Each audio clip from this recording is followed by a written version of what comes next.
আমি সানজিনা ইসলাম। আমি সরকারি আদমজীনগর এমডব্লিউ কলেজের দ্বাদশ শ্রেণীর একজন নিয়মিত ছাত্রী। আমি আমার এইচএসসি এক্সামের পর শুনলাম অনেক কোচিং আমি ঘুরেছি, মানে এরপর আমি শুনলাম প্যানেসিয়া নামক আমাদের এলাকাতেই মিসমিদি পশ্চিম পাড়া একটা কোচিং সেন্টার আছে। তো আমি এখানে আসলাম, আইসা আপনার ক্লাস করলাম। সবাই বলতেছে এখানে ক্লাস মানে এই পর্যন্ত আমাদের সিনিয়র আপু জুনিয়র আপুদের যাদেরই দেখছি তারা সবাই এখানে এক্সাম দিয়ে ভালো একটা রেজাল্ট করে বের হয়েছে। তারপর আমি কোচিংয়ে আসলাম, এসে যেমনটা আমি শুনেছি তেমনটাই পেয়েছি।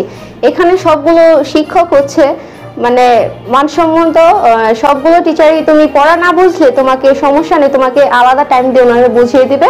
আর তুমি একবার না বুঝলে তোমাকে বারবার বুঝিয়ে দিবে। তোমরা এখানে যদি তোমরা ভালো মতো পড়ো, অবশ্যই আমরা যে সিনিয়র আপুরা যেভাবে ভালো রেজাল্ট করে বের হয়েছে, আমিও আশা করি আমরাও একটা ভালো রেজাল্ট করব।